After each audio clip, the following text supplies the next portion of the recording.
आगाज़ लेते हैं, स्टार्ट लेते हैं बिल्कुल फंडामेंटल से, बुनियाद से। बहुत सी चीज़ें ऐसी होती हैं जो कि अपने नाम में अपना काम बताती हैं। तो सर ये अपने नाम में बता रहा है एटॉमिक, मतलब पढ़ना तो किसके बारे में, एटम जैसी चीज़ के बारे में। लफ्ज़ स्ट्रक्चर का मतलब क्या होता है दोस्तों? शाबाश, एक बात मेरे दोस्त ने बताई मुझे, कैसे बना हुआ है। ठीक है, इसको कहते हैं स्ट्रक्चर। अब ये कोई चीज़ कैसे बनी हुई है, ये किन चीज़ों पे डिपेंड। स्ट्रक्चर में दो बातें आपने जहन में रखनी है। स्ट्रक्चर का मतलब होता है दो बातें जहन में रखनी है। वो दो बातें क्या हैं? तो पहली बात तो ये होती है, स्ट्रक्चर में ये देखना है कोई चीज़ किन चीज़ों से मिल के बनी है। कोई चीज़ किन चीज़ों से मिल के बनी, इसको कहते हैं उसके कॉन्स्टिट्यूएंट्स। कोई चीज़ किन चीज़ों से मिल के बनी है, ये कहलाते हैं उसके कॉन्स्टिट्यूएंट्स। ठीक है,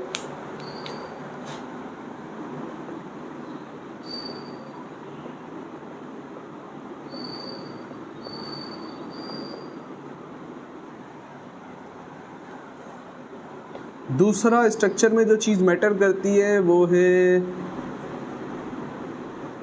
अरेंजमेंट। बस ये दो बातें। अरेंजमेंट का मतलब होता है सर तरतीब। स्ट्रक्चर में दो चीज़ें मायने रखती हैं, एक तो ये कि कोई चीज़ किन चीज़ों से मिल के बनी है, दूसरा जो चीज़ें इसके अंदर मौजूद है, दूसरा जो चीज़ें इसके अंदर मौजूद हैं वो किस तरतीब में पड़ी हुई हैं। सही है। फ़र्ज़ करो आपके पास एक रूम है इतना सा और एक रूम है इतना। अब एक रूम है तो रूम के अंदर लाजमी सी बात है सारी चीज़ें होंगी।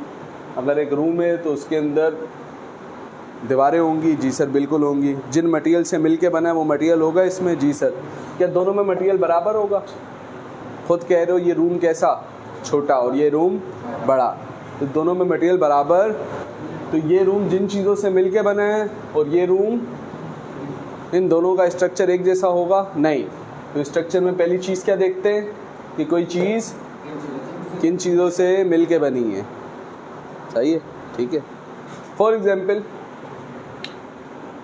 हमने कहा दो चीज़ें, ये चीज़ गोल है और ये चीज़ भी गोल है। अगर हम देखें तो अब दोनों का साइज़ क्या है? सेम है। जो इसका साइज़ है वही, हमने कहा इसका साइज़ और इसका साइज़, ये दोनों आपस में क्या है सर? बराबर है।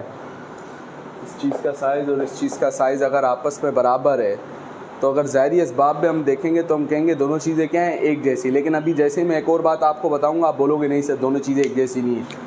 फॉर एग्जाम्पल मैंने कहा ये बॉल है रबड़ की और ये बॉल है स्टील की। अब बताओ दोनों चीज़ें एक जैसी? आप बोलोगे नहीं। वजह ये अलग चीज़ों से मिलके बना है और ये, हालांकि शेप दोनों की क्या है? शेप सेम है और साइज़ भी क्या है? शेप और साइज़ भी सेम हो गया, फिर भी दो चीज़ें एक जैसी नहीं हुई। वजह क्योंकि मटेरियल अलग है। जिन चीज़ों से मिलके बना वो चीज़ें अलग हैं। सही है, ठीक है। तो स्ट्रक्चर किसके ऊपर डिपेंड करता है? पहली चीज़ जो मैंने बताई आपको टेक्निकल, वो क्या कि कोई चीज़ किन चीज़ों से मिल के बनी है। दूसरी चीज़ जो मैटर करती है वो मैटर करती है अरेंजमेंट। फ़र्ज़ करें दोस्तों, अगर ये रबड़ की बॉल है तो इसके अंदर रबड़ होगा? जी सर। फ़र्ज़ करें मेरे पास दो चीज़ें, दो बॉक्स हैं, ये भी एक बॉक्स है, इसके अंदर एक रबड़ का मटेरियल मौजूद है। कितना रबड़ मौजूद है? 1 किलोग्राम। एक और बॉक्स है, ठीक है, उसके अंदर भी एक बॉक्स है और ये बॉक्स भी रबड़ का है और ये कितने किलोग्राम का है? ये भी 1 किलोग्राम का है। ये भी रबड़ वाली चीज़ है और ये मटेरियल भी रबड़ का मिलके बना है। ये रबड़ भी 1 किलोग्राम का, ये रबड़ भी 1 किलोग्राम का। बताओ दोनों चीज़ें एक जैसी? नहीं सर, इसकी शेप अलग है, इसकी शेप, हालांकि दोनों एक ही जैसी चीज़ों से। भाई चीज़ें क्या हो गई इन दोनों की? सेम हो गई ना, लेकिन शेप क्या है इनकी? जब शेप अलग अलग होगी तो स्ट्रक्चर भी क्या हो जाएगा भाई? अलग अलग हो जाएगा। तो स्ट्रक्चर में दो चीज़ें मैटर करती हैं सर। एक तो कोई चीज़ किन चीज़ों से मिलके बनी है, दूसरा सर वो चीज़ जिन चीज़ों से मिलके बनी है उनकी तरतीब क्या है। जैसे हर इंसान नन्हे नन्हे एटमों से मिलके बना है? जी सर बना है।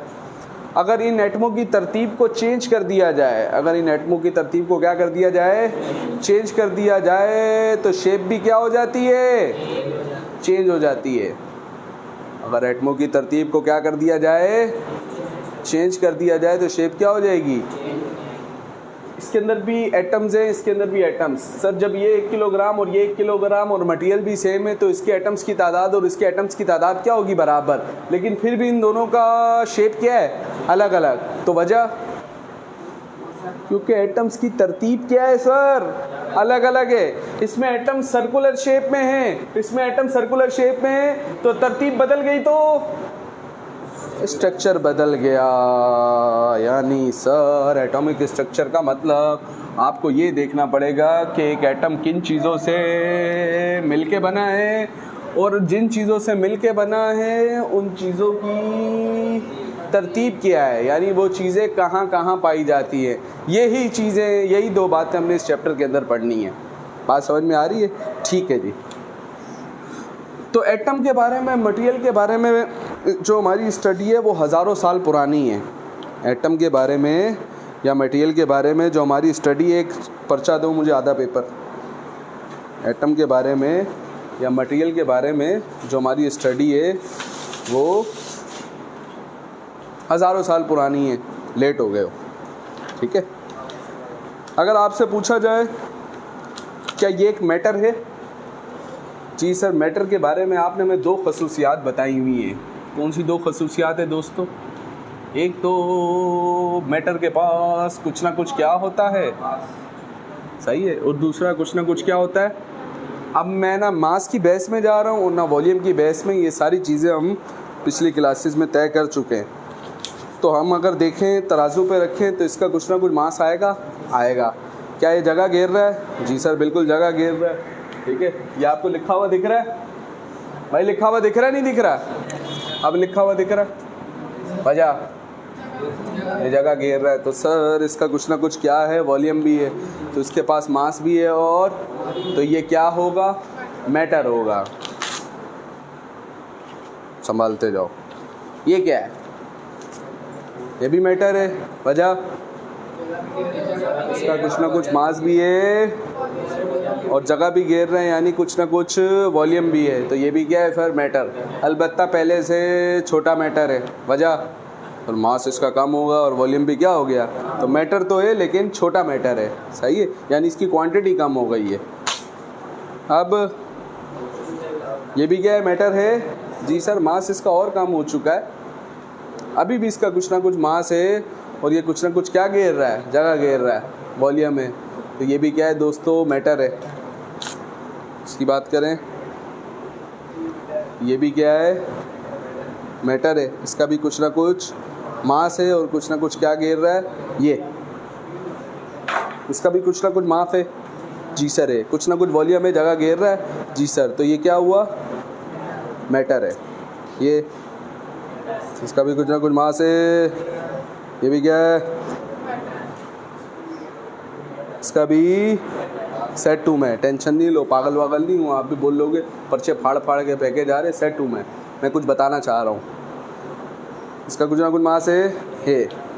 हाँ पहले से मास क्या हो गया, कम, जगह भी क्या घेर रहा है, कम, तो मैटर है, पहले से छोटा मैटर है, सही है। ये इसका भी कुछ ना कुछ मास होगा, जी सर बहुत थोड़ा मास होगा लेकिन होगा, कुछ ना कुछ जगह घेर रहा है, जी सर, ये भी क्या है, ये भी मैटर है सर, लाजमी सी बात है। इसका भी कुछ ना कुछ मिलीग्राम में, माइक्रोग्राम में, इसका भी कुछ ना कुछ। अब ये मिली क्या होता है, माइक्रो क्या होता है, नैनो क्या होता है, फेम्टो क्या होता है, एटो क्या होता है, पिको क्या होता है, ये भी आपको सर कदीर ने 9 फिजिक्स चैप्टर नंबर 1 के अंदर डिटेल में पढ़ाया था। खैर बात ये है, इसका भी कुछ ना कुछ क्या होगा, मास होगा, जी सर बहुत कम होगा लेकिन होगा, मास है, मास है, और साथ ही जगह भी घेर रहा है, कुछ ना कुछ, जी सर जगह भी घेर रहा है, तो वॉल्यूम भी है, तो क्या है, ये भी मैटर है। तो अगर हम मैटर को छोटा छोटा करते जाएं तो एक वक्त आएगा मैटर का हमारे पास बिल्कुल एक छोटा सा हिस्सा आ जाएगा। जब हम मैटर को बिल्कुल छोटा छोटा करते जाएंगे दोस्तों, तो एक वक्त आएगा हमारे पास उस मैटर का छोटा सा हिस्सा आ जाएगा। वो हिस्सा इतना छोटा होगा कि फिर हम उसको आम तरीके से तोड़ सकेंगे नहीं। बिल्कुल छोटा हिस्सा होगा वो, हम उसको आम तरीके से तोड़ सकेंगे नहीं। आज से 5000 साल पहले मैटर के इस छोटे हिस्से को, आज से कितने साल पहले भाई, तकरीबन 5000 साल पहले, ये जो मैं बता रहा हूँ ये किसके बारे में बता रहा हूँ, मैटर के। और मैटर के ये जो किस पार्ट के बारे में बता रहा हूँ, बड़ा हिस्सा है छोटा हिस्सा है भाई? ये जो मैटर का हिस्सा आ रहा है कैसा हिस्सा है सर? छोटा हिस्सा है। तो ये मैटर का कैसा पार्ट है? Smallest part. और ख़ास बात ये है इसको सबसे छोटा की, स्मॉलेस्ट मतलब सबसे छोटा। अच्छा, अभी जो मैं बात बयान कर रहा हूँ ये मैं हिस्ट्री बयान कर रहा हूँ। तारीख़ में आज से 5000 साल पहले क्या हुआ, किससे रिलेटेड? एटम से रिलेटेड। या 500 साल पहले एटम से रिलेटेड क्या हुआ, तो ये मैं भी आपको एटम की हिस्ट्री बता रहा हूँ। सही है? यानी एटॉमिक स्ट्रक्चर के अंदर भाई एटम के बारे में पढ़ना है ना। सही है? तो ये जो छोटा सा हिस्सा हमारे पास मौजूद है सर, ये जो छोटा सा हिस्सा दोस्तों हमारे पास मौजूद है, ये इसको सबसे छोटा क्यों कह रहे हैं? क्योंकि उस वक्त इससे छोटा हिस्सा जिस बंदे ने इसके बारे में बताया वो इससे छोटा हिस्सा कर नहीं पाया। ठीक है? तो कौन सा पार्ट बना? ये स्मॉलेस्ट पार्ट। चूँकि वो इसको मज़ीद छोटा नहीं कर पाया, यानी इसको मज़ीद तोड़ पाया। तोड़ने को कहते हैं, बड़ी टेक्निकल बातें हैं, तोड़ने को कहते हैं सर डिविजिबल। डिविजिबल का मतलब होता है टूटना। तो इनडिविजिबल का मतलब ना टूटना। तो ये अब ऐसा हिस्सा आ गया है जो कि क्या नहीं हो रहा है, टूट रहा। तो ये कैसा पार्ट हुआ? इंडिविजिबल भी हुआ और सबसे छोटा भी हुआ। तो मैटर के ये जो इंडिविजिबल और स्मॉलेस्ट पार्ट था, इसको आज से तकरीबन 5000 साल पहले एक बंदा था, उसका नाम था मिस्टर डेमोक्रिटस। क्या नाम था भाई? Mister Democritus. उसने मैटर के बारे में कुछ बातें बताई। तो उन डेमोक्रिटस की इन बातों को आज हम जानते हैं जिस नाम से, उसे प्यार से कहते हैं डेमोक्रिटस थ्योरी। क्या कहते हैं सर? मिस्टर डेमोक्रिटस ने कहा कि मैटर का अगर आप ले लो छोटा हिस्सा जो कि टूट ना सके, तो उसका उसने प्यार से नाम रखा एटमोस।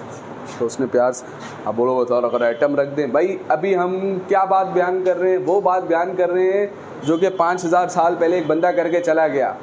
तो जब उसकी बात बयान कर रहे हो तो उसकी बात के अंदर चेंज नहीं कर सकते। क्यों नहीं कर सकते सर? अगर उसकी बात को चेंज करेंगे तो बात उसकी नहीं रहेगी, फिर वो आपकी बात बन जाएगी। तो जब हम उसकी बात बयान कर रहे हैं तो उसने जो नाम रखा वो नाम हम बयान कर रहे हैं कि आज से 5000 साल पहले उसने मैटर के इस छोटे से छोटे हिस्से को, जिसको तोड़ा नहीं जा सकता बकौल उसके, उसने उसका नाम क्या रखा दोस्तों? एटमोस। सही है? देखे नोट्स के अंदर लिखा हुआ है, डेमोक्रिटस थ्योरी के बारे में लिखा हुआ है, नहीं लिखा हुआ है? चले लिख ले। सेंटर हेडिंग लगाएं Democritus theory, side heading statement. Matter consist of very tiny indivisible particles. Matter consists of very tiny indivisible particles are known as atomos. Matter consists of very tiny indivisible particles are known as atomos. क्या कहलाते हैं sir? Atomos कहलाते हैं। ये बात कही किसने? Mister Democritus ने। कितने साल पहले? तकरीबन 5000 साल पहले। सही है?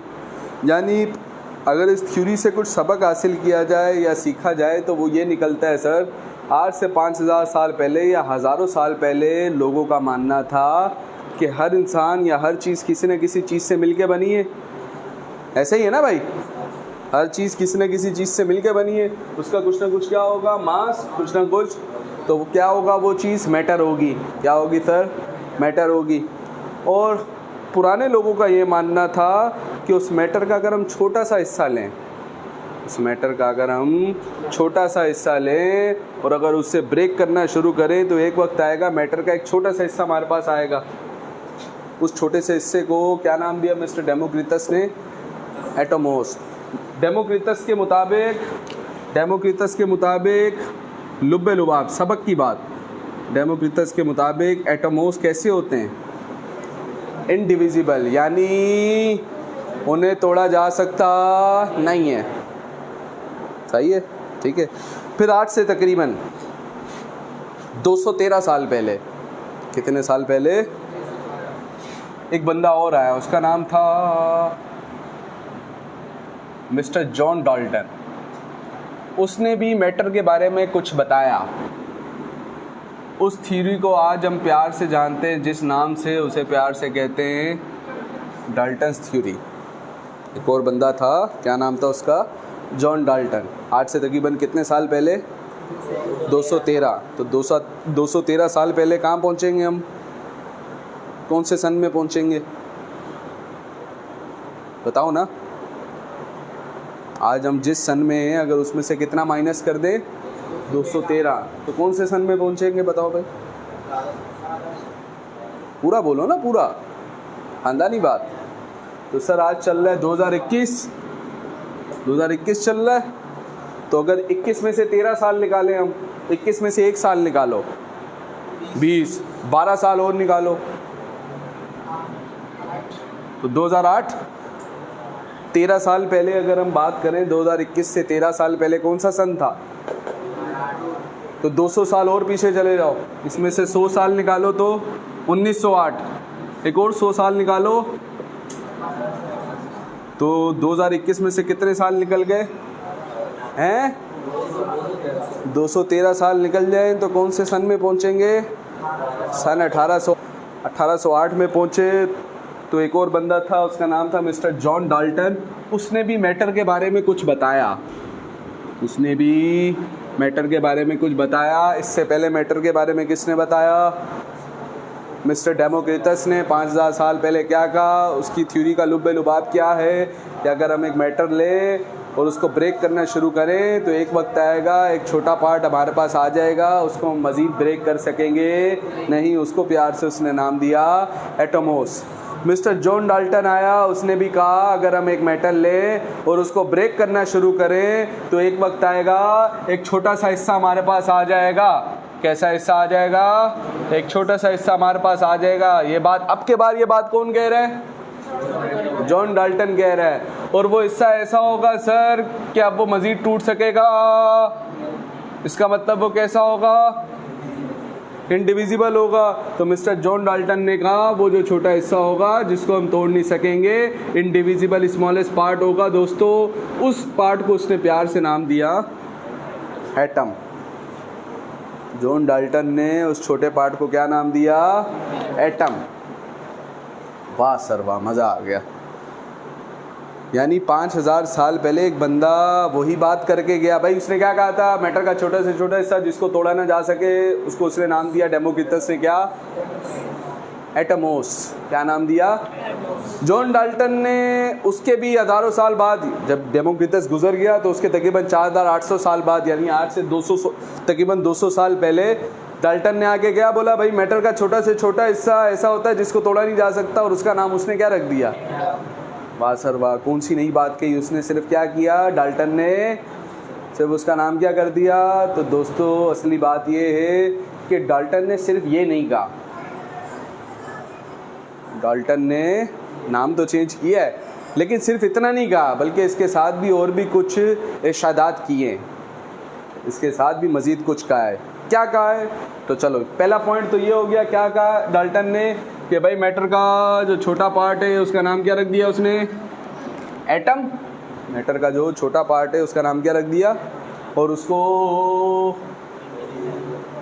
तोड़ सकते नहीं है। ये बात जॉन डाल्टन ने कह दी। सही। दूसरी बात जो जॉन डाल्टन ने कही, उसने ये कहा कि अगर आप एक सैंपल लें, फॉर एग्जांपल सैंपल मतलब कोई भी एक केमिकल सब्सटेंस आपने लिया, ये एक बॉक्स है, इसके अंदर एक लेट सपोज कोल मौजूद है। सही है। कोल को उर्दू में कहते हैं दोस्तों कोयला। कोयला मौजूद है। सही है, ठीक है। कोयला कहते हैं कार्बन को, यानी एक ब्लॉक लिया दोस्तों किसका, कार्बन का, तो उसके अंदर एटम्स किसके होंगे भाई, कार्बन के होंगे। किसके एटम्स होंगे सर, तो बड़ी टेक्निकल बात होने लगी है। इससे रिलेटेड बातें चैप्टर 1 में शुरू की क्लासेस में मैं बता चुका हूँ, अभी मैं सिर्फ ऊपर से बताऊँगा। क्या मतलब ये सर, अगर ये कार्बन का ब्लॉक है तो इसके अंदर सारे एटम्स किसके होंगे, कार्बन के होंगे। तो इसके अंदर सारे एटम किसके होंगे, तो ये जो पूरा ब्लॉक है जिसके अंदर सारे एटम कार्बन के, ये कहलाएगा कार्बन का एलिमेंट। क्या कहलाएगा सर, एलिमेंट। ऐसी चीज़ को कहते हैं दोस्तों जिसके अंदर जो एटम्स होते हैं वो सारे कैसे होते हैं, एक जैसे होते हैं। यानी अगर ये पूरे ब्लॉक के अंदर सारे एटम किसके, कार्बन के, तो ये पूरा ब्लॉक क्या कहलाएगा, एलिमेंट। किसका, छोटे भीम का, कार्बन का। सही है। इसी तरीके से आप एक ब्लॉक ले, उसके अंदर सारे एटम्स अगर सोडियम के हों, सोडियम भी एक मटेरियल है, तो वो पूरा ब्लॉक क्या कहलाएगा, एलिमेंट ऑफ सोडियम। सही है। अगर एक ब्लॉक है उसके अंदर सारे एटम सीजियम के, सीजियम भी एक एटम है, तो वो पूरा ब्लॉक क्या कहलाएगा, एलिमेंट ऑफ सीजियम। इसी तरीके से दोस्तों अगर हमारे पास एक घड़ी मौजूद है और वो घड़ी गोल्ड की है, उसके अंदर सिर्फ गोल्ड है, या चलो एक रिंग मौजूद है और वो रिंग गोल्ड की है, तो उसके अंदर सारे एटम्स किसके हैं, गोल्ड के हैं, तो ये रिंग क्या कहलाएगी, गोल्ड का एलिमेंट। सही है। तो ये जो एलिमेंट की डेफिनेशन है ये डाल्टन ने ही आके दी है। डाल्टन ने क्या कहा, एलिमेंट ऐसी फॉर्म ऑफ मैटर। भाई एलिमेंट भी एक मैटर है, आदमी सी बात है सर, एलिमेंट का भी कुछ ना कुछ मास होगा और कुछ ना कुछ जगह घेरेगा, तो एलिमेंट भी एक मैटर है। तो डाल्टन ने कहा एलिमेंट एक प्योर फॉर्म ऑफ मैटर है जिसके अंदर जो एटम्स होते हैं वो सारे क्या होते हैं, एक जैसे होते हैं। सारे क्या होते हैं, और किसी भी मटेरियल की दो किस्म की प्रॉपर्टीज़ होती हैं दोस्तों। किसी भी मटेरियल की दो किस्म की प्रॉपर्टीज़ होती है। एक कहलाती है उस मटेरियल की कौन सी प्रॉपर्टी, केमिकल प्रॉपर्टी, और दोस्तों एक कहलाती है उस मटेरियल की फिजिकल प्रॉपर्टी। ये फिजिकल प्रॉपर्टी, केमिकल प्रॉपर्टी, ये भी मैंने चैप्टर 1 के स्टार्ट में आप लोगों को बताया था। अभी एक सादी सी बात बता रहा हूँ। फिजिकल प्रॉपर्टी का मतलब उसकी शेप कैसी है, अपीयरेंस कैसी है, साइज कितना है, ठीक है, किस स्टेट में, ये सारी इसकी कहलाती हैं कौन सी प्रॉपर्टीज़, फिजिकल प्रॉपर्टीज़। ठीक है। क्या अगर आवाज़ आ रही है तो आवाज़ सुनने में कैसी है, और अगर इसको टेस्ट करें तो इसका टेस्ट कैसा है, अगर इसमें से कोई स्मेल आ रही है तो स्मेल कैसी है, ये सारी चीज़ें क्या कहलाती हैं दोस्तों, फिजिकल प्रॉपर्टीज़ कहलाती हैं। सही है। ठीक है। केमिकल प्रॉपर्टीज़ का मतलब है दोस्तों किस तरीके से केमिकल रिएक्शन करेगा, और केमिकल रिएक्शन करते हुए कौन सा बॉन्ड बनाएगा। ठीक है। सही है। या कितने बॉन्ड बनाएगा, तो ये कहलाती है इसकी कौन सी प्रॉपर्टी, केमिकल प्रॉपर्टी। तो मिस्टर जॉन डाल्टन ने कहा कि अगर आपने ये एलिमेंट लिया है कार्बन का, तो इसके अंदर सारे एटम्स किसके, उसने कहा ये जो तमाम कार्बन के एटम्स होंगे इनकी केमिकल प्रॉपर्टीज़ और फिजिकल प्रॉपर्टीज़ एक जैसी होंगी। उसने कहा अब होंगी नहीं होंगी ये एक अलग टॉपिक है, अभी हम ये पूरा पढ़ लें ना, तो आज की क्लास में इन तमाम चीज़ों के जवाबात भी मैं दूंगा। अभी तो मैं किसकी बात, भाई हिस्ट्री का मतलब क्या है, जो चीज़ कोई पिछले ज़माने में कह के गया है उसकी बात को बयान करो। हाँ, आपसे अगर पूछा जाए कि भाई उसकी बात सही है या गलत है, तो फिर आप बताओगे कि भाई सही है तो इस वजह से सही है, और अगर गलत है तो सही किस वजह से, गलत किस वजह से, वो मैं आगे बताऊंगा। अभी तो मैं सिर्फ किसकी बात बयान कर रहा हूँ, डाल्टन की बात। इससे पहले किसकी बात बयान कर दी मैंने, डेमोक्रिटस की। अब किसकी बात बयान कर रहा हूँ, जॉन डाल्टन की। बात समझ में आ रही है, ठीक है। तो उसने कहा सर ये जो एटम्स हैं इन तमाम की कौन कौन सी प्रॉपर्टीज़, फिजिकल प्रॉपर्टीज़ और केमिकल प्रॉपर्टीज़ क्या हैं, एक जैसी। ये बात किसने कह दी भाई, ये बात कह दी है मिस्टर जॉन डाल्टन ने। सही है। ठीक है। ओके। जॉन डाल्टन ने दोस्तों एक बात और कही, जॉन डाल्टन ने एक बात और कही जो कि हम भी बचपन से जानते हैं और आपने हमें पढ़ाया भी है, कि फ़र्ज़ करें जैसे ये अगर इसके अंदर सारे आइटम्स कार्बन के, तो ये पूरा क्या कहलाएगा, एलिमेंट ऑफ कार्बन क्या कहलाएगा?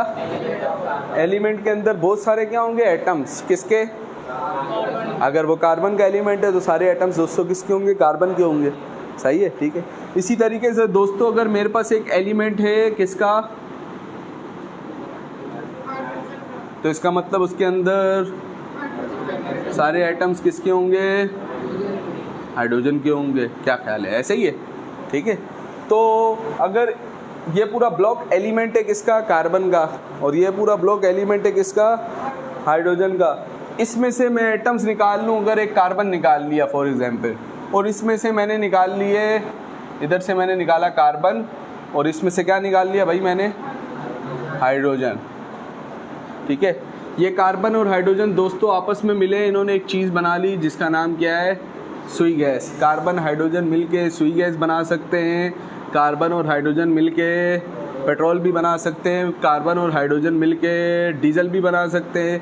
कार्बन और हाइड्रोजन मिलके वेल्डिंग गैस भी बना सकते हैं। कार्बन और हाइड्रोजन मिलके बहुत सारी हज़ारों लाखों चीज़ें बना सकते हैं। फिलहाल ये मेरा टॉपिक ही नहीं है, इसलिए मैं इस पे जा नहीं रहा हूँ। लेकिन सादी सी बात दोस्तों अगर मैं बयान करूँ तो उसने कहा कि अगर आप एक एटम लें एक एलिमेंट में से और दूसरा एटम लें दूसरे एलिमेंट में से, तो जब अलग अलग एटम, अब ये कौन है? अलग अलग एटम्स हैं, ठीक है। ये क्या है? when the atoms of different elements chemically combined with each other, एक दूसरे के साथ केमिकली मिक्स होते हैं। अब केमिकली मिक्स होने का मतलब दोस्तों केमिकल बॉन्ड बनाएंगे। सही है, तो ऐसी चीज़ बनेगी जो कि दिखने में पिछली चीज़ों से क्या होगी? अलग। क्या होगी सर? अलग होगी। तो इस चीज़ को दोस्तों प्यार से कहते हैं कंपाउंड। इसकी डेफिनेशन भी आपने हमें चैप्टर 1 में बताई थी। सही है। when atoms of different elements are chemically combined with each other in a fixed proportion, किसी खास तरतीब के अंदर, ऐसे नहीं बेतरतीबी से नहीं मिलते, किसी खास तरतीब में मिलते हैं, in a fixed ratio, ठीक है। then the substance formed is known as, तो जो चीज़ बनती है दोस्तों उसको प्यार से क्या कहते हैं? कंपाउंड कहते हैं। सही हो गया जी, ठीक है। ये बातें किसने कह दी भाई? जॉन डाल्टन ने कह दी। अगला सवाल ये पैदा होता है सर, क्या उसकी कई भी बातें सारी सही हैं या सारी गलत हैं, या कुछ सही हैं और कुछ गलत है? और अगर कुछ सही हैं तो कुछ क्यों सही हैं, और अगर कुछ गलत है तो? सही है, समझ में आ रही है बात? तो पहली बात जो, अच्छा इन पॉइंट्स को आप चाहें तो नोट्स के अंदर पढ़ भी सकते हैं। तमाम स्टूडेंट नोट्स खोलें, पेज नंबर 20। तो इसके अंदर देखें दोस्तों, डाल्टन्स एटॉमिक थ्योरी लिखी हुई है।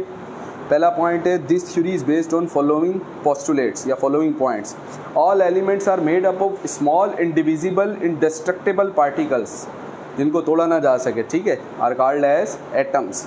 दूसरा पॉइंट है दोस्तों, all atoms of a given element are identical in all respects. जैसे मिसाल के तौर पे इसके अंदर जो सारे जो एटम्स है इसके अंदर, ये किस में से आए? एलिमेंट के अंदर है ना। वो कह रहे हैं all the atoms are identical. लफ्ज़ आइडेंटिकल का मतलब होता है एक जैसे। आइडेंटिकल का मतलब ठीक है, मतलब हैविंग सेम साइज, मास, केमिकल प्रॉपर्टीज, ठीक है। But the atoms of one element differ from the atoms of other element. मतलब ये है, कह रहे हैं भाई अगर ये एक ही एलिमेंट के एटम्स है तो उनके मास हो गए, साइज हो गए, केमिकल प्रॉपर्टीज़ हो गई, क्या होंगी? एक जैसी होंगी। लेकिन अगर आप ले लें एटम किसी और दूसरे एलिमेंट का, जैसे कि अभी हाइड्रोजन का ले लें, तो इसका साइज़ और इसका साइज़ बराबर होगा? नहीं, अलग अलग होगा। इसका मास बराबर होगा? नहीं। तो क्या कह रहे हैं, अगर उसी एटम को आप उसका मवाजना करें किसी दूसरे एटम से तो साइज़ क्या आएगा सर? अलग आएगा। समझ में आ रही है बात?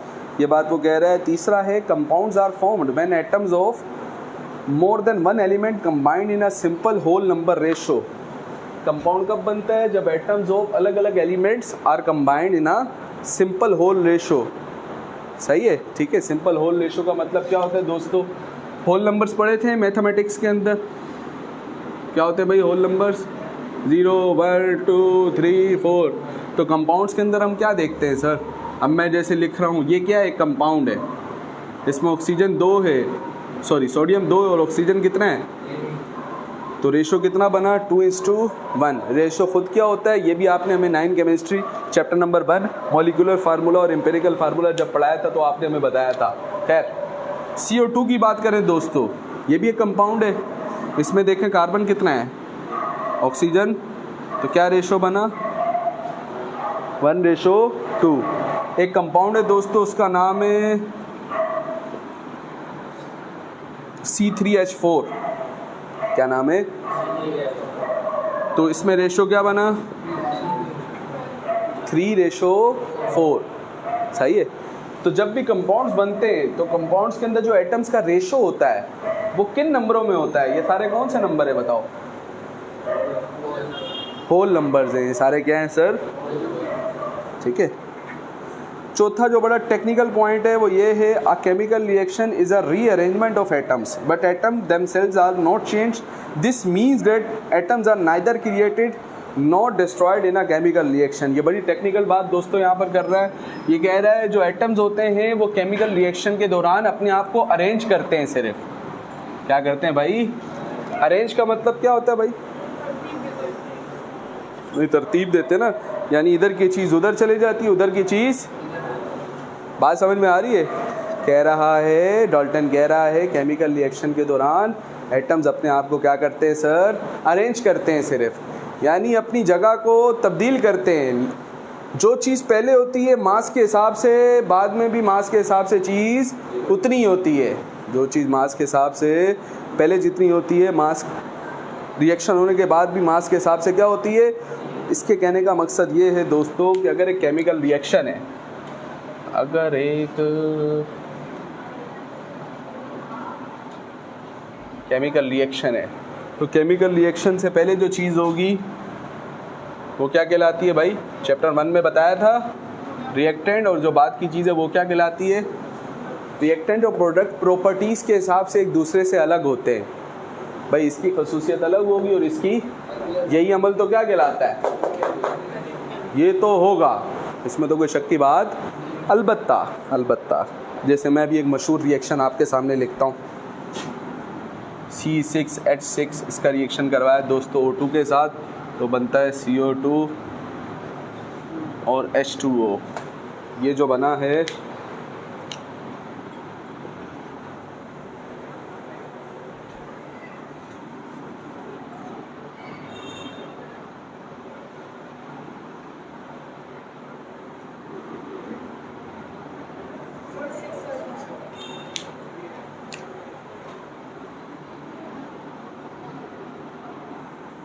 हमको नहीं बताओ, हमको पता है क्या आएगा, घर पे जाके बैलेंस करना।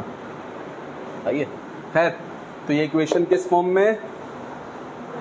बैलेंस फॉर्म में। किस फॉर्म में सर? जिस तरीके से आप कर रहे थे वैसा भी करना, देखो हो जाए तो बता देना फिर। ठीक है, चलें। ये क्या है दोस्तों? ये दोनों क्या है दोस्तों? ये क्या है? प्रोडक्ट। रिएक्टेंट का मास और प्रोडक्ट का मास। रिएक्टेंट का मास और प्रोडक्ट का मास आपस में बराबर है?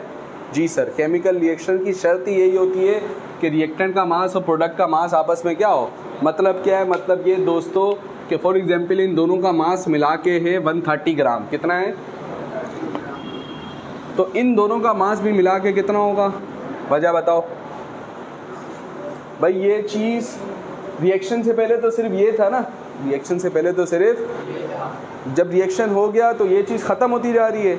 सुई गैस का सिलेंडर लिया, सुई गैस इस्तेमाल करते जा रहे हैं, तो चूल्हा जल रहा है, फ्लेम जल रहा है। जी सर। तो जब ये जलता जा रहा है तो कौन कम होती जा रही है भाई? सिलेंडर में से सुई गैस क्या होती जा रही है? तो दोस्तों रिएक्शन से पहले तो, जलने से पहले तो सुई गैस ज़्यादा थी, जलने के बाद सुई गैस क्या होती जा रही है? कम। ये चीज़ है रिएक्शन से पहले। रिएक्शन से पहले इसका मास अगर 130 ग्राम है तो इसका उस वक्त कितना होगा बताओ? 0। शाबाश। वजह? क्योंकि जब रिएक्शन ही नहीं हुआ तो ये चीज़ बनी, लेकिन जब रिएक्शन पूरा हो जाएगा तो इसका मतलब ये ख़त्म हो जाएगा। ये कितना हो जाएगा और ये कितना हो जाएगा? ये कितना ग्राम हो जाएगा सर? कहने का मकसद ये है दोस्तों, एक केमिकल रिएक्शन के अंदर mass before chemical reaction equals to the mass after chemical reaction होता है आम तौर पे। ये बात आम तौर पे मैं कह रहा हूँ ये बात जॉन डाल्टन ने नहीं कही। उसने बोला कि भाई केमिकल रिएक्शन में जो रिएक्टेंट का मास होता है वही प्रोडक्ट का मास होता है, बस एटम्स अपनी तरतीब बदलते हैं। मतलब समझे नहीं? यहाँ पर कार्बन के कितने एटम्स बताओ? 6 2 12, कितने? 12 एटम है। किसके साथ जुड़े? 6 हाइड्रोजनों के साथ। किसके साथ जुड़े? यहाँ पर कार्बन के कितने एटम? 12 एटम्स। कितने एटम है? किसके साथ जुड़े? 12 2 24। कितने ऑक्सीजनों के साथ? 24 ऑक्सीजनों के साथ। सादी सी बात ये है सर, इधर भी 12 एटम्स थे और इधर भी, लेकिन यहाँ पे 12 एटम्स किसके साथ थे? यहाँ 12 एटम्स, सिर्फ एटम्स केमिकल रिएक्शन के दौरान उसके बकौल अपनी तरतीब क्या कर लेते हैं? चेंज कर लेते हैं। अपनी तरतीब क्या कर लेते हैं? सही है। जो मास पहले होता है वही मास बाद में होता है। ये बात भी किसने कही थी?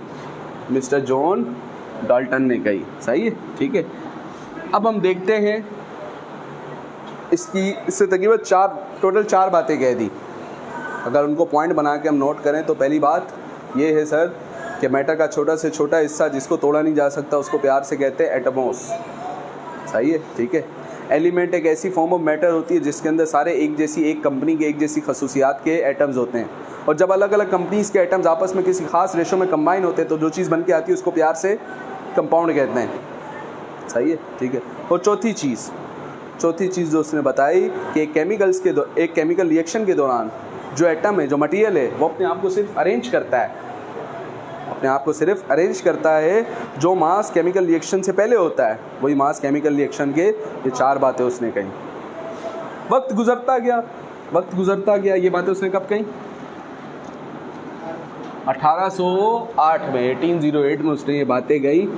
वक्त गुजरता गया। वक्त गुजरने के साथ हमें पता लगा कि जब डाल्टन ने ये बातें कही तो उसकी इन तमाम बातों पे उस वक्त लोगों ने बिलीव किया कि भाई हाँ FIE है, ठीक है, सही है, और दिख भी रहा है बहुत सारी चीज़ें। लेकिन जैसे जैसे वक्त गुजरता गया तो अलग अलग साइंसदानों ने अलग अलग एक्सपेरिमेंट्स के ज़रिए साबित किया कि डाल्टन की बहुत सारी बातें क्या है सर, गलत है। चूँकि आज का जो दौर है वो कैसा दौर है? जदीद दौर है, ठीक है।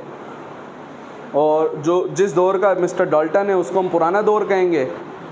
सही है, उसको कहेंगे क्लासिकल एरा, पुराना दौर। और आज का जो दौर है उसको कहेंगे मॉडर्न एरा, जदीद दौर। सही है, ठीक है। जदीद दौर में बहुत सारे साइंसदानों ने एक्सपेरिमेंट्स के ज़रिए कुछ ऐसी बातें कही जिससे डाल्टन की थ्योरी क्या साबित हो गई? गलत। अच्छा, कैसे किया, क्यों किया, वो हमारे आगे के टॉपिक्स हैं। सबसे पहली बात, जदीद थ्योरी कहलाती है मॉडर्न एटॉमिक थ्योरी, यानी इसको क्या कहते हैं? जदीद एटम की थ्योरी। सबसे पहली बात जो मिस्टर डेमोक्रिटस ने और डाल्टन ने दोनों ने मुश्तरका कही थी, सिर्फ नाम के फ़र्क से, वो ये थी कि मैटर का जो छोटा से छोटा हिस्सा है, बड़ी टेक्निकल बात, वो कैसा होता है? इनडिविजिबल होता है। मैटर का जो छोटा से छोटा हिस्सा है जिसको डेमोक्रिटस ने नाम दिया था एटमोस और जॉन डाल्टन ने नाम दिया था एटम, वो क्या होता है? इनडिविजिबल होता है, यानी उसे तोड़ा जा सकता। मॉडर्न एटॉमिक थ्योरी कहती है कि ये बात क्या है सर? गलत है। एटम को भी तोड़ा जा सकता है, यानी सर मॉडर्न एटॉमिक थ्योरी कहती है sir atom is divisible. Atom को भी क्या किया जा सकता है? कैसे तोड़ेंगे, क्यों तोड़ेंगे, वो हमारा कल टॉपिक है। इस चैप्टर के अंदर यही सारी चीज़ें पढ़नी है। बात समझ में आ रही है? तो पहली बात क्या हुई? फ़र्क, मॉडर्न एटॉमिक थ्योरी के मुताबिक एटम को तोड़ा जा सकता है, और जब उसे तोड़ते हैं दोस्तों तो उसमें से 3 चीज़ें निकलती हैं। जब उसे तोड़ते हैं तो उसमें से 3 चीज़ें निकलती हैं। मिस शबाना ने हमें बताया है, एक कहलाती है इलेक्ट्रॉन, एक कहलाता है प्रोटॉन और एक कहलाता है न्यूट्रॉन। बात समझ में आ रही है? सही है, ठीक है, ओके, ये बात भी जहन में आ गई। दूसरी बात जो मिस्टर जॉन, भाई ये तो पहली बात का जवाब आ गया, जॉन डाल्टन की भी पहली बात का जवाब आ गया और डेमोक्रिटस की भी पहली बात, उसने बात ही एक की थी। सही है, लेकिन अगर हम बात करें आगे, जॉन डाल्टन ने अगली जो बात कही थी वो ये कही थी कि एक एलिमेंट के जो सारे एटम्स होते हैं वो एक जैसे होते हैं। एक एलिमेंट के सारे एटम्स क्या होते हैं? तो जदीद तहकीक से पता लगा कि ये वाली बात भी क्या है भाई, हैं? ये कैसे गलत है? तो आओ ज़रा मैं आपसे पूछता हूँ। सर आप ही ने हमें बताया था जब आप हमें एटॉमिक मास पढ़ा रहे थे चैप्टर नंबर 1 के अंदर, अगर मैं एक ब्लॉक लूँ कार्बन का, अगर हम एक ब्लॉक लें किसका, तो उसके अंदर सारे एटम्स, तो बताओ पहले बताओ किसके होंगे? कार्बन के होंगे। किसके होंगे सर? कार्बन के होंगे। सही है, ठीक है। लेकिन मसला ये है सर, आप ही ने हमें बताया था कार्बन भी 3 किस्म के पाए जाते हैं। कुछ कार्बन ऐसे हैं जिनका एटॉमिक मास है 12 AMU, उन्हें प्यार से कहते हैं C12। एक कार्बन ऐसा है जिसका एटॉमिक मास है 13 AMU, उसके कहते हैं C13। और एक कार्बन ऐसा है जिसका एटॉमिक मास है C14, ठीक है, उसका एटॉमिक मास है 14 AMU, तो हम उसको प्यार से क्या कहते हैं सर? C14। सही है, ठीक है। अब ये जो C14 वाला कार्बन है ना, ये जो C14 वाला, आपको एक बात जान के आश्चर्य होगा, यानी हैरानगी होगी कि जो C14 वाला कार्बन है दोस्तों, ये कैसा कार्बन है? Radio active. अभी मैं बताता हूँ ये रेडियो एक्टिव क्या होता है। समझो ऐसा कार्बन है कि ये अपने अंदर से रेडिएशंस निकालता है। क्या करता है भाई? और अगर इन रेडिएशंस के पास आप बैठे तो ये आपकी बॉडी के अंदर होल्स कर देगी, यानी आप बीमार हो जाओगे, अल्टीमेटली डेड, ख़त्म। ये जो C14 है कैसा एलिमेंट है सर? रेडियो एक्टिव एलिमेंट है। सही है, ठीक है। C12 ऐसा, C13 ऐसा, तो हमने कहा सर C14 की खसूसियत C12 से क्या हुई? अलग हुई। C14 की खसूसियत C12 से क्या हुई? ये जो तीनों हैं C12, C13, C14, एक और टॉपिक आपने हमें पढ़ाया था सर, बड़ा टेक्निकल टॉपिक था, एटॉमिक मास से रिलेटेड ही। जब आपने हमें एवरेज एटॉमिक मास पढ़ाया था, रिलेटिव एटॉमिक मास पढ़ाया था, तो उससे पहले आपने हमें एक और चीज़ बताई थी सर, जिसको कहते हैं प्यार से आइसोटोप। ये तीनों आइसोटोप है किसकी? कार्बन की। हम जब इन तीनों कार्बन के अंदर देखते हैं तो सबके अंदर इलेक्ट्रॉन कितने हैं? 6। इसके अंदर इलेक्ट्रॉन 6, इसके अंदर 6। एटॉमिक नंबर इनका एक जैसा। फ़र्क किस में है सर? एटॉमिक मास में। किस में फ़र्क है सर? तो हालांकि ये सारे एटम्स हैं किसके? कार्बन के। बकोल, जॉन डाल्टन, अगर ये एक ही कंपनी के एटम्स होंगे तो उनकी खसूसियात क्या होंगी? लेकिन हमने देखा जदीद थ्योरी में हमें पता लगा कि एक ही एटम भी 3-3 किस्म में पाया जा रहा है, 2-2 किस्म में, 4-4 किस्म में पाया जा रहा है, जो उसकी क्या कहलाती हैं? आइसोटोप्स, जिसके बारे में किसको नहीं पता था उस वक्त? जॉन डाल्टन को मालूम। बाद में हमें पता लगा कि एटम्स की तो क्या होती हैं सर? आइसोटोप्स होती हैं, और इन आइसोटोप्स की प्रॉपर्टीज़ एक दूसरे से क्या होती हैं? अलग होती है। तो जॉन डाल्टन की ये बात कि एक एटम्स के, एक एलिमेंट के तमाम एटम्स की प्रॉपर्टीज़ क्या होती हैं? एक जैसी होती हैं। जॉन डाल्टन की ये वाली बात भी क्या है? गलत है।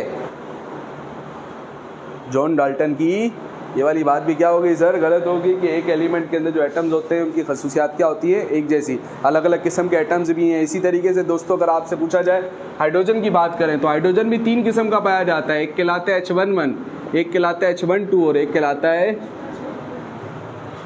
इन सब की खसूसियात अलग है एक दूसरे से। हालांकि तीनों हैं क्या? तीनों एटम्स किसके हैं? हाइड्रोजन के। तो अगर जॉन डाल्टन की बात माने तो जॉन डाल्टन ने कहा है कि भाई सारे एक ही एलिमेंट के जो एटम्स हैं उनकी खसूसियात क्या होती है? एक जैसी। जबकि हम देख रहे हैं कि इनकी खसूसियात एक जैसी नहीं है। तो ये कहलाती है हाइड्रोजन की आइसोटोप्स, ये कहलाती है कार्बन की आइसोटोप्स। आइसोटोप्स के कॉन्सेप्ट के बारे में किसको मालूम नहीं था? मिस्टर जॉन डाल्टन को मालूम नहीं था, जिसकी वजह से उसका ये वाला पॉइंट क्या हो गया? गलत हो गया। सही है, ठीक है। कंपाउंड वाली बात उसकी सही है, आज भी वैलिड है। चौथा जो पॉइंट था उसका वो क्या था? तो मैंने भी बताया था कि एक केमिकल रिएक्शन के दौरान एटम सिर्फ अपने आप को अरेंज करते हैं, सिर्फ अपने आप को अरेंज करते हैं, और रिएक्शन से पहले जो मास होता है और रिएक्शन से के बाद जो मास होता है वो क्या होता है सर? एक जैसा होता है। यानी मैटर को ना बनाया जा सकता है ना फना किया जा सकता है। इसका मतलब ये है, मास एक जैसा होने का मतलब जो मैटर, जितना मैटर पहले था उतना ही मैटर बाद में, यानी मैटर को ना बनाया जा सकता है ना फना किया जा सकता है। ठीक है, ये बात मिस्टर जॉन डाल्टन ने कही थी। लेकिन दोस्तों लेकिन दोस्तों आज हम ऐसे केमिकल रिएक्शंस के बारे में जानते हैं, डिटेल में मैं नहीं बता रहा हूँ कि पूरे टॉपिक्स हैं, इनको इंशाल्लाह ताला हम डिटेल में पढ़ेंगे second year physics chapter number 19 के अंदर। लेकिन सादी सी बात आपको बताता चलूँ कि केमिकल रिएक्शन में रिएक्शन से पहले का जो हिस्सा है उसे प्यार से क्या कहते हैं? रिएक्टेंट। रिएक्शन के बाद का हिस्सा उसको प्यार से कहते हैं प्रोडक्ट। कुछ केमिकल रिएक्शंस हमने ऐसे देखे फिर कि फॉर एग्जांपल हमने रिएक्टेंट में मास लिया 100 ग्राम। रिएक्टेंट में मास कितना लिया? 100 ग्राम। रिएक्शन होने के बाद जो हमें प्रोडक्ट में मास मिलना चाहिए वो भी कितना मिलना चाहिए? लेकिन नहीं मिल रहा सर। रिएक्शन होने के बाद हमें जो मास प्रोडक्ट में मिलना चाहिए वो कितना मिलना चाहिए सर? 100 ग्राम मिलना चाहिए, लेकिन 100 ग्राम मिल रहा। फॉर एग्जांपल हमें मिला कितना ग्राम?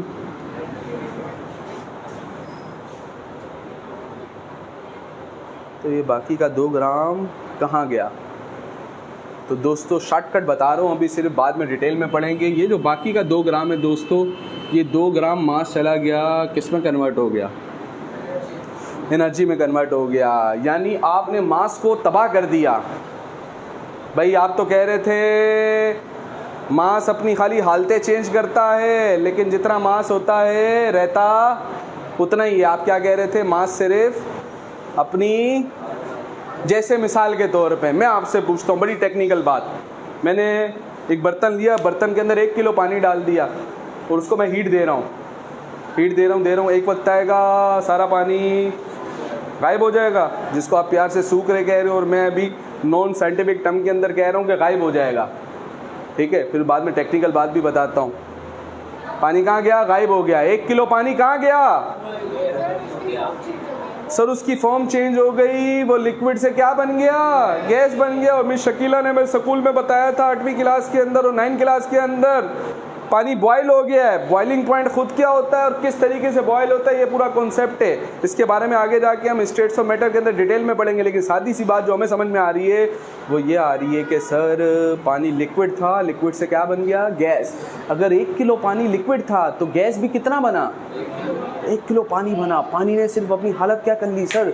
चेंज कर ली। इसी तरीके से दोस्तों हमारे घर में सुई गैस आ रही, हमने सुई गैस जलाई, 2 किलो हम सुई गैस लेके आए, सिलेंडर के अंदर डाल के, चूल्हा जल रहा है, फ्लेम जल रहा है, क्या दिख रहा है? धुआं दिख रहा है। ये धुआं किसके जलने से पैदा हो रहा है? सुई गैस के। तो इस धुएं के अंदर जो एटम्स आ रहे हैं वो किस में से आ रहे हैं? सुई गैस में से आ रहे हैं। किस में से आ रहे हैं? कितना ग्राम धुआं दिखेगा हमें प्रोडक्ट में? जितना ग्राम सुई गैस होगी रिएक्टेंट में, उसी के प्रोपोर्शन के हिसाब से।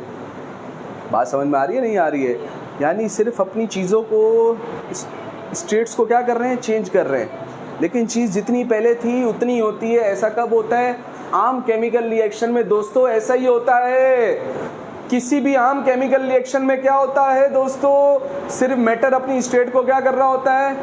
जितना मैटर पहले होता है रिएक्टेंट में उतना ही किस में होता है? ऐसा किस रिएक्शनों में होता है? आम नॉर्मल केमिकल रिएक्शंस में होता है। लेकिन कुछ केमिकल रिएक्शन ऐसे खास होते हैं, जैसे न्यूक्लियर रिएक्शन, एटम बम का रिएक्शन, सूरज के अंदर होने वाला रिएक्शन दोस्तों, उसके अंदर जितना मास रिएक्टेंट में होता है, प्रोडक्ट में मिलने वाला जो मास होता है वो रिएक्टेंट से क्या होता है दोस्तों? कम होता है। प्रोडक्ट में मिलने वाला मास रिएक्टेंट से क्या हो जाता है?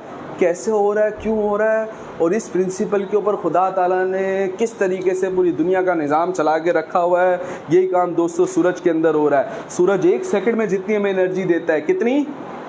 1 सेकंड में सूरज जितनी हमें एनर्जी देता है, हम पूरी ज़िंदगी, पूरी दुनिया का पेट्रोल अगर पूरी ज़िंदगी चलाते रहें और पेट्रोल भी ख़त्म ना हो रहा हो, भाई ज़मीन से पेट्रोल निकाल लें, इस्तेमाल करते जाएंगे तो ज़मीन में पेट्रोल क्या होता जा रहा है? कम।